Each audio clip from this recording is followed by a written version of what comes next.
It's time to take a ride on the Steelers Afternoon Drive with our co-hosts, Allen Saunders and Zachary Smith.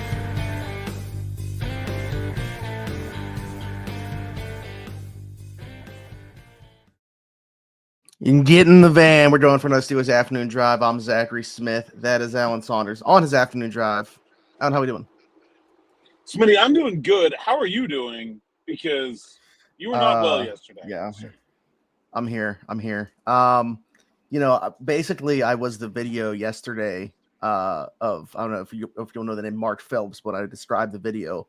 You'll know what I'm talking about. Watching Brennan on the podcast. It was like the clip of that the guys watching the back quarterback play well, and everybody else talking him up and saying how well he was doing and worried he was going to lose his job. So there was no way I was missing the podcast 2 days in a row. So had to get back on here today, regardless of that. I'm definitely feeling better than I was yesterday. Still dealing with some, without getting too graphic, stomach issues. I think everybody will understand what I'm saying with that, but largely doing okay. So I'm here. Glad to hear it. Glad to have you back. Ben Skoranek limited in practice today with an illness, so yeah, I didn't get around sick. apparently. Yeah, my dad texted me this morning. He's like, "Hey, I'm sick now." So, yeah, not great. Well, you know what? My niece and nephew, obviously, they went back to school about a month ago. Today, they were sick very shortly after they went back into school. So I don't know if this is just now hitting us or what's going on, but seems to be going through our households here. So it's unfortunately been my turn, I guess, this week. So it is what it is, but I'm back in the fold. Sorry everybody that enjoyed Brendan so much. I did read the comments, a couple people, and shout out to Brendan for filling in on short notice as well. I saw you didn't have to ask a second person, so you went 1 for 1, batting 1,000. Yeah, man, there you go. Let's talk about some stuff that happened at practice today, Alan. Where you are, it's already Wednesday. You miss one day and the week really just starts to fly by. Maybe just give us some injury updates where those guys are at as we sit here at the midway point of the week, who we could get back, who we maybe won't see, and where things stand as we sit here right now. Yeah, I mean, I'm pretty confident Joey Porter Jr. is going to play. He's full participant in practice today. Jaylen Warren, I talked to him after practice today. He said he's good to go. Actually, let's talk a little bit more about Warren for a second. He said no setback or anything like that in Ireland, that it was just, precautionary. The team looked at the bye week coming up and said, hey, we think we can get through this. Let's let you get healthy. He said he was okay with that, but he's ready to go. Also, a great one-line quote from him today. It's I can't remember the exact wording of it now. It's in the story at SteelersNow.com if you go find the Jaylen Warren headline. But something along the lines of, the more meat up front, the better. He was just big bodies. I think maybe as you said, the more big bodies up front, the better. Asked about running behind Darnell Washington, Spencer Anderson, and the whole heavy package the Steelers ran last week. Like watching Brendan, can you imagine being a running back and being on the sideline and watching the team be like, oh, this is going to be the game where we're going to go 6-0 linemen plus Darnell Washington for a significant portion. You'd be like, come on, guys. What the heck? I've been wanting to run behind that. You just talked about how, being preventative or whatever and, thinking that they could get by without him to the bye week. Oh, yeah, we're just going to have Kenny Gainwell run for over 120 yards and have 2 touchdowns. Yeah, so Jaylen Warren's good to go. I think he will be back. Alex Highsmith, I'm still fairly certain he will be back this week, but limited in practice today, still returning from that ankle. I'm starting to wonder if this may be a case very similarly to Derrick Harmon's first game, where maybe we'll get Alex Highsmith back, but not at 100%. Obviously still 2 practices to go here before he gets full. But I think the limited today, especially with today being the one day they're going to be in pads this week, makes me wonder if we will. I still expect him to play, but I'm now wondering whether or not we're going to get a full game out of Alex Highsmith, or if it's going to be more of a work your way back into it kind of thing. And this is, complete speculation, right? But just to get your opinion on it, I guess I'll ask, do you think that is in part just to where he's at health-wise, but also because of, we know what Nick Herbig can do, so it's easy to ease a guy back into the fold when you have that guy on the roster? Well, yeah, compare that to Jalen Ramsey decided to come back in the game against the Vikings after his hamstring injury, knowing that doing so would probably cost him some playing time because they were literally out of cornerbacks. There was James Pierre, Darius Slay, and that was it. And it's like, yeah, I'll go back in. I have to. Now you look at this situation. It's like Herbig's killing it. Like there's no reason to rush. There's no reason to force something that isn't there. So why not let Highsmith work his way back in gradually as opposed to abruptly? I will say also this, especially with a short week coming on the other side of his first game. You're going to have a limited recovery time. So, Yeah. There's no reason to play him a whole bunch of snaps and then think, maybe that was a mistake. Now he's not feeling great. Now you're going to miss a game against the Bengals, which seems like it's more important than this one against the Browns. Yeah.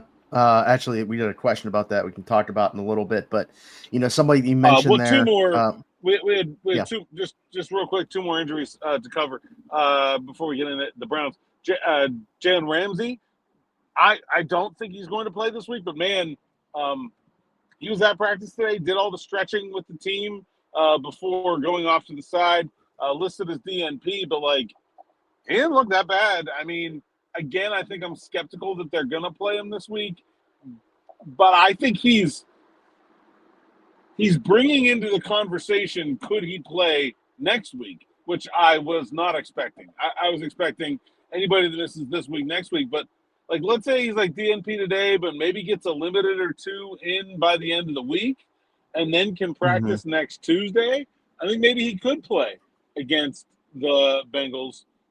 That one's certainly seeming like it is trending toward the early part of what was projected for his injury. Again, with the hamstring, always the caveat. Until you're back, you're never really back. Could always flare back up. And then I talked to Calvin Austin today very briefly about his shoulder. He said they're not disclosing the exact injury, but he's okay and is not expected to miss a lot of time. So not practicing, didn't see him out there during practice today, but not expected to be a long-term absence for Calvin. Well, that's good. I think that's what, the hope was. I mean, me personally, I don't know what everybody was kind of shooting for, but I was circling, I just thinking that they weren't going to play in this one, and then it's going to be hard to return on a short week. I was looking at that Packers Sunday night game as the one to even consider returns for, but if Jalen's ahead of schedule, that's obviously great. Don't know exactly the extent of that, but no, I wanted to ask about not injury related, but other guys you might have talked to today. You mentioned Derrick Harmon earlier. I know that he was somebody you would talk to, and Yahya Black along the defensive line.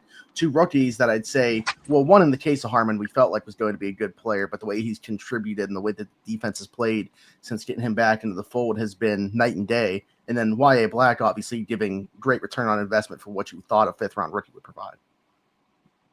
Yeah, I think those two guys are really important this week. The Browns are going to run the ball. Quinshon Judkins has been their best player. They're starting rookie quarterback in Dylan Gabriel, who they're going to want to try to protect. They don't have necessarily great weapons in the receiving game. I feel like in many ways these offenses are fairly similar except for the quarterback, right?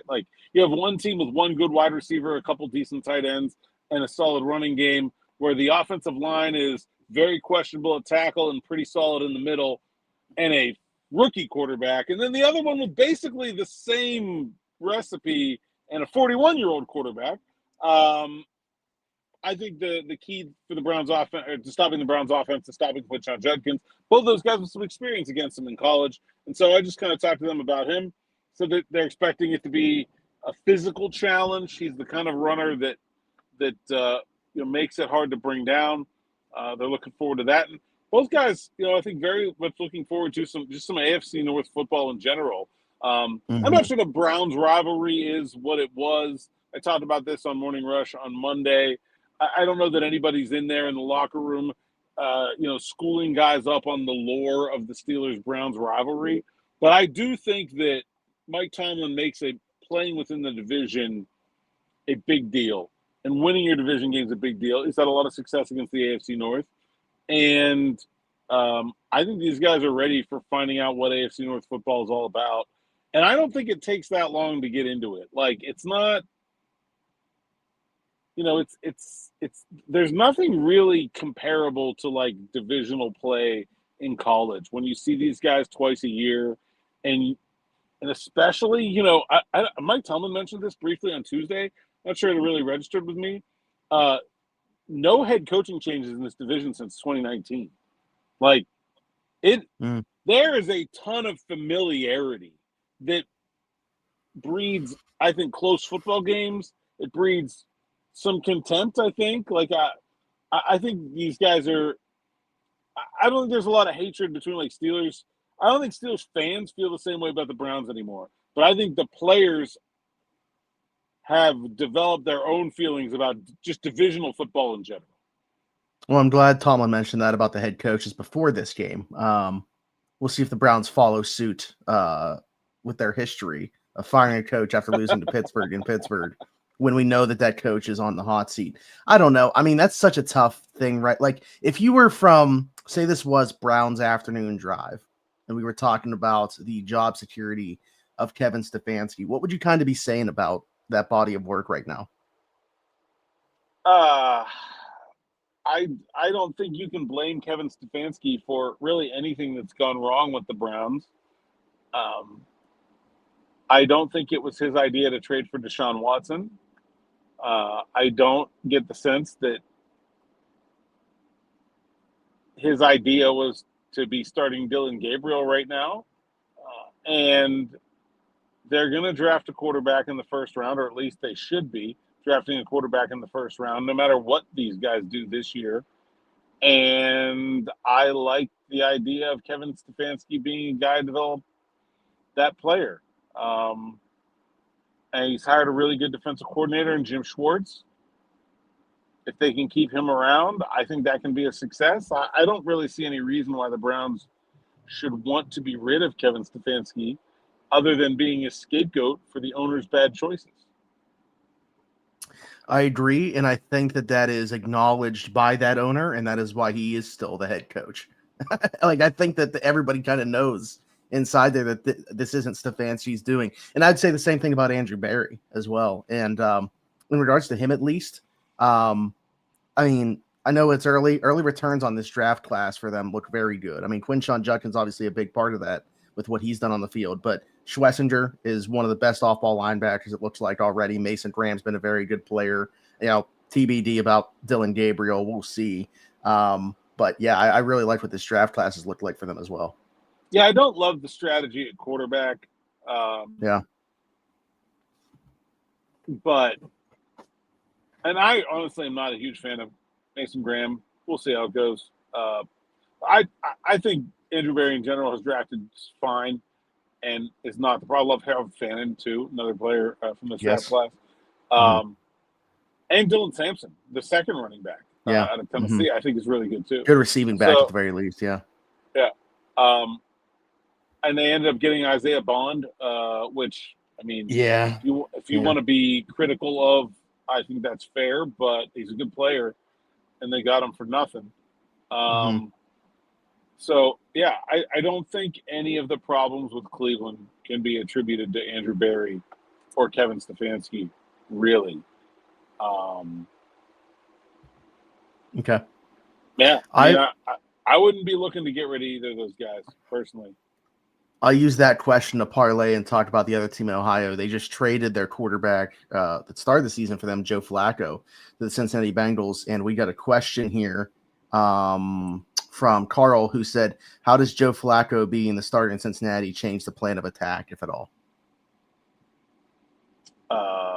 Like for the Bengals or for the Steelers? For the Steelers when facing them, I think.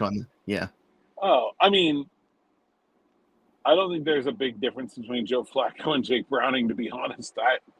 I think, yeah, you're not going to fool Flacco. I mean, I think that's the one thing.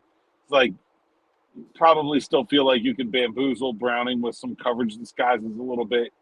Probably not going to get Flacco on that stuff. Like, he had a 60 passer rating with the Browns.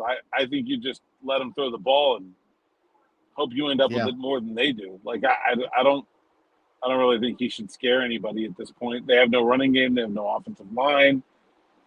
Certainly the receivers are a challenge. And talking about getting Ramsey back, I mean, there's a very specific benefit to, like, unlike talking about, no need to rush Highsmith back, like, if you're going to rush somebody back for a game, getting Jalen Ramsey back right now, but I mean, that team has so many problems. I don't see Flacco solving many of them. Yeah, I mean, not that Browning's like this hyper athlete or anything back there, but behind that offensive line, I think the big thing that everybody was talking about was, Flacco will be able to at least push the ball down the field to their wide receivers. And it's like, if that offensive line continues to not hold up in the way that they have in front of Jake Browning, I don't know how much that aspect of this is going to matter anyway. I do think it's pretty telling. Maybe a hot take, but yeah. Okay. One game against Micah Parsons, one game against Watt, Highsmith, and Herbig. I think at least by the end of the Steelers game, we'll see Jake Browning back in there. Yeah, that's fair to throw out there. I think it's pretty damning on Jake Browning, to be honest with you, that they go out and get Joe Flacco, and then immediately it's not even like a conversation. They said he's starting against Green Bay. Like, it's not even like, hey, we want to see what he looks like in practice and make sure that he gets acclimate and all this other stuff, and we'll make a decision. It's just immediate. I will say, if you want this to look bad for Kevin Stefanski, the one way for it to happen is if he goes to Cincinnati and then all of a sudden things start clicking. Yeah. That would, to me, look poorly on Stefanski. Yeah. Oh, no, that's a good point. And I know that we're talking down the road there when we bring up Cincinnati at this point. Let's we got Cleveland on deck, obviously, before that as well. I use that Mike as a Tomlin segue. Is not a big picture guy, but we are allowed to be. Like we can that's do that true. if we want. There are no rules. Other than Harmon and Black, though, sorry to take it backwards here, but I just feel like that was the segue point for that specific question. Was there anybody else that you talked to today? Anything interesting coming out of it? I think he covered. I talked to Spencer Anderson a good bit about his story. I'm gonna write that hopefully for tomorrow. I don't know. I need more time to write in the day. I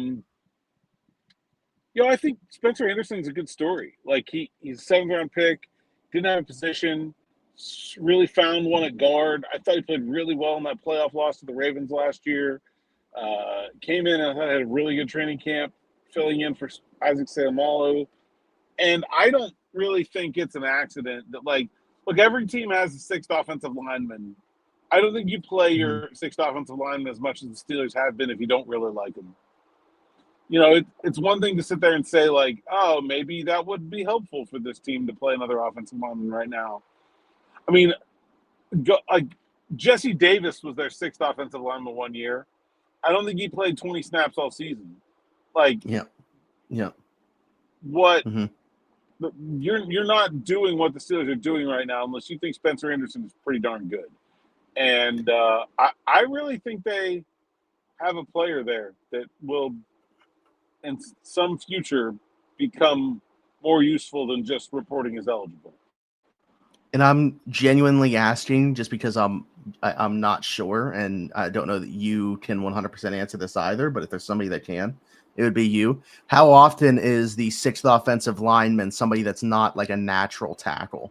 Like you mentioned, Spence kind of being pretty rarely. I mean, it's been like a swing guy a bunch, and I mean, Spence has played plenty of tackles, so he sort of fits that swing guy bill. Chris Hubbard was a guy who played both. Matt Filer, before he became a starter, 6th offensive lineman, was a guy who played both. There's more that aren't immediately coming to my mind. But it's usually a tackle, and I think he's played enough tackle that you could call him that. But I think if there's a future for him as a regular offensive lineman, it's pretty clearly a guard. Yeah, I'd agree. And that's kind of what I was looking at. Like, if he's being viewed as a guard long term, if he is going to be a starter somewhere, how normal is it for him to be the 6th offensive lineman as opposed to, an offensive tackle, like when healthy, like Calvin Anderson, we thought would potentially have been for this team or whatever. But fairly unusual, but I think pretty comparable to Filer. To me, is a real good comp there, where he played both. I think better as a guard, and also was a 6th offensive lineman. Yeah, I mean, Matt Filer, I thought was a pretty good player, and then not that he played on a a great unit when he got thrown out there at right tackle, but I think, got a little bit exposed out there as well. Alan, we got 3 questions kind of all relating to wide receivers, so I'm going to kind of bunch them together here. However, special shout out to Steven 116th here because his came with a $10 super chat. So we appreciate that, Steven, for the generosity. Always so generous in the comments here. Even just the question in itself, we appreciate. But he said, what's the chances of the Steelers passing on quarterback in the draft and going first-round receiver and running it back with Aaron Rodgers should he want to come back? I don't think any. Like, I guess there's a chance. I think there's a chance they bring Aaron Rodgers back. Yeah, I was just saying to which part of that, because I can't see them passing, especially not for a wide receiver. I mean, to me, that would be really antithetical about what they're all about. Like, they're not gonna draft a first round receiver probably ever. I think we're kind of seeing with the offensive scheme that they have, not that it's just that would be like useless to get. They need more talent in that wide receiver room for sure. But do they need to spend a first round pick on it to get it? Like, I don't think so. I don't know if that's the best use of resources with where they're at right now. What I will say, and maybe this is an odd take, I think Aaron Rodgers coming back for another year could be even more enticing for them to take a quarterback to pair with that, because that you'd be able to sit them for a little bit and not have to play them right away. If they have to play them right away, they have to play them right away. But I think that it could be something where you look at it, and because the reason that pops in my head is because you're seeing maybe Mac Jones as being the next guy that's going to become a starter somewhere again, and maybe it's that second, third, fourth spot where he has a little bit of a resurgence, playing really well with Shanahan right now. And I've seen some people say, is he the guy for Pittsburgh to go get as a veteran route as opposed to going to the draft? So if they were looking for like a need somebody right now guy, maybe they go that route. But if you have Aaron back into the fold, certainly makes sense. You could draft your guy and not have to play him right away. Yeah, I guess the question is, would Aaron want to do that? And Sure. He's made no bones about being a good mentor. Really poured himself into Will Howard this summer, but also didn't, for whatever reason, things developed between him and the Minnesota Vikings, where it seemed like that situation with J.J. McCarthy was a factor. And so, would he want to be the quarterback holding the door open for a first-round pick? I don't know. It's fundamentally a different concept when you're talking about helping develop a Will Howard, who is no real threat to take your job, at least this season, than it is having a competitive situation with a first-round rookie who the team has a big incentive to play. I get what you're saying about what's happened recently at the quarterback position and guys that get second opportunities doing well. I also will point out that a lot of those quarterbacks' first teams were just god-awful football teams that aren't good at anything. And so, it's not that surprising to me that when you put look at Justin Fields. I'm not saying he was great with the Steelers, but he was better than he ever was with the Bears. And I don't think the Steelers did anything special to develop him. They just put him on a decent football team and said, don't screw it up. And he didn't. I think there's a lot of that at play here too. So I think the financial incentive to play your quarterback while they're on a rookie contract, especially on a team that has a good defense, and could legitimately be a contender, even in a quarterback's rookie season, if he's good enough, I think it makes it really hard to want to just bury the guy. So then what do you want to put in front of him, and does Rodgers want to be a part of that? Yeah.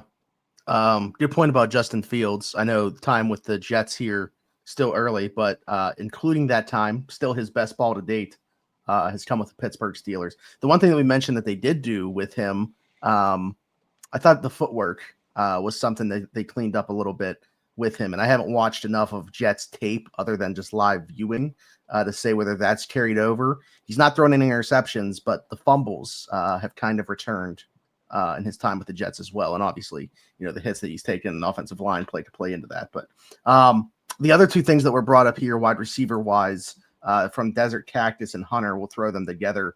Hunter asked about Allen Lazard. Seems like the most obvious trade candidate. Now I'm seeing he's not going to be with the team in London for personal reasons. Don't know what that means, but I could see him pretty much being free to the Steelers if they want him. And speaking of free, Desert Cactus brought up the name Treylon Burks, which should certainly probably be part of the conversation if we're talking about wide receivers right now. Yeah, I don't see anything wrong with the idea of acquiring Allen Lazard, although I don't really know what they've been waiting for, if that's something they've been interested in, because the Jets clearly don't have much use for him. And so, why not? Also, personal reasons is such a vague answer. You wonder what's going on and if it would be something that a team would be willing to get into at this stage. I think that's a fair, open question. Yeah. I think he's a playable player. I don't know that I would call him good at this stage. Is he better than promoting Hodgins from the practice squad? Yeah. Is he moving the needle for them? No. He's a good blocker. He's a big body. There's some things to like there.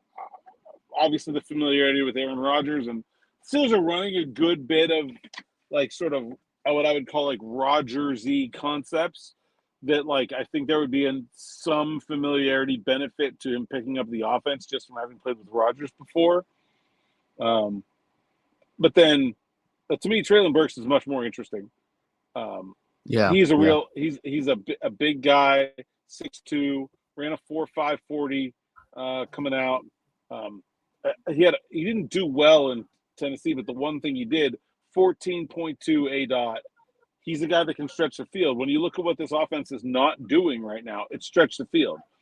And I'm not saying he's going to be a routinely big part of what they're trying to do there, but if he can just occasionally stretch the field, keep defenses from double teaming DK Metcalf, create more space underneath for Freiermuth Smith, Austin Wilson, I think that's a big benefit. I would have already tried to bring him in. I don't know if the Steelers have tried, but I think they should.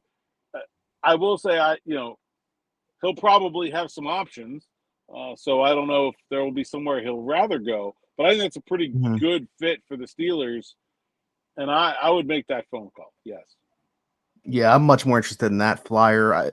I mean, Lazard has played both on the inside and the outside. I think as time has gone on for him, he's been more effective with the Jets on the inside. And I'm just wondering, is that just his better spot at this stage of his career? And if so, how much use is that to the Steelers at this point as well? I know Calvin obviously dealing with an injury right now, but if you're just looking at this long-term, getting him in the picture when he would realistically contribute anyways, is he giving him slots in the snap better than obviously Calvin, Roman, if you're going to give him more of an opportunity? I don't know. I would definitely rather have Treylon Burks if you're asking me to pick one.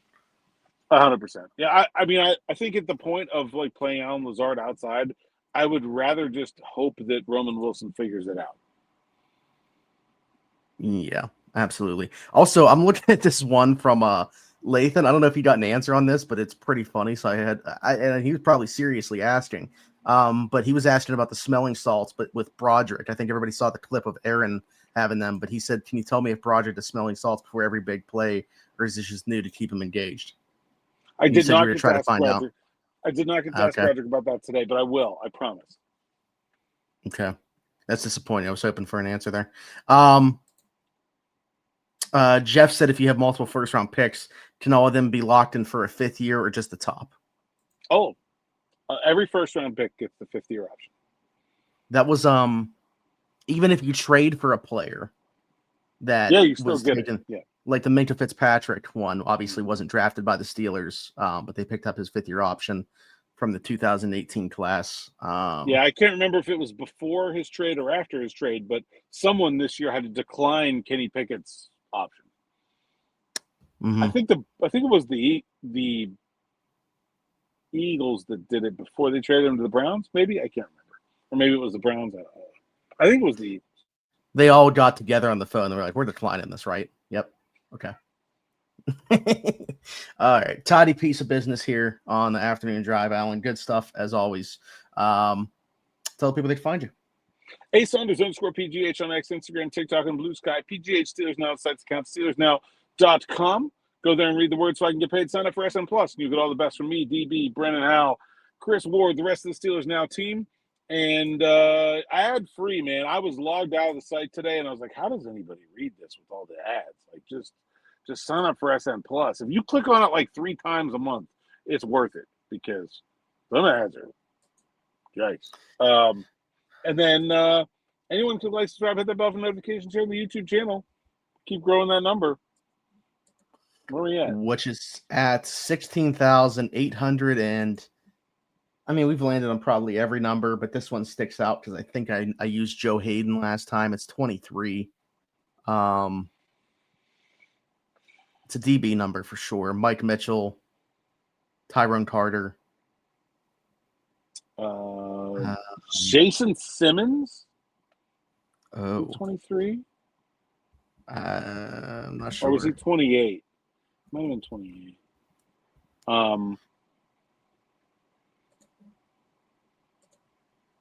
Mike Wagner, obviously.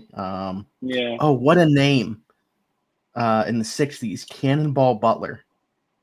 Okay. Cannonball Butler. Oh, what a name to pop up here. Much more fruitful career with a different franchise. Felix Jones. Oh, yeah. There you go. That's a good one for running this. backs. That's more of a DB number than a running back. Yep. Keenan Lewis. Oh, he was a good player.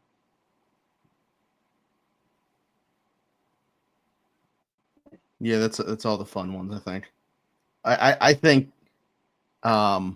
Felix Jones is like the epitome of what this is about, though, I think. Yeah. Like why we play this game. All right, and I won't tell the people, I won't tell you to tell the people where to find you a second time. Obviously, when we got talked about Taylor Swift on Monday and that conversation. Although I looked at the comments. People didn't think we took the jokes too far on it, so they're playing along with it. We talked about Wham on Morning Rush today, so if you didn't watch that, I did see that. Maybe that's the new thing. It was Randy Tobias that brought it up, of course. So appreciate Randy for letting you talk about Wham. But all right, good stuff. So yeah, like, subscribe, hit that notification bell. If you're listening somewhere else, Apple, Spotify, wherever you get your podcasts from, show us a 5-star review and subscribe over there. Just search Steelers Afternoon Drive. Do the same thing on TikTok, and then you'll find me everywhere. Zachary Smith, PGH for Allen Saunders and myself. Thanks for jumping in. Take another ride on the Steelers Afternoon Drive.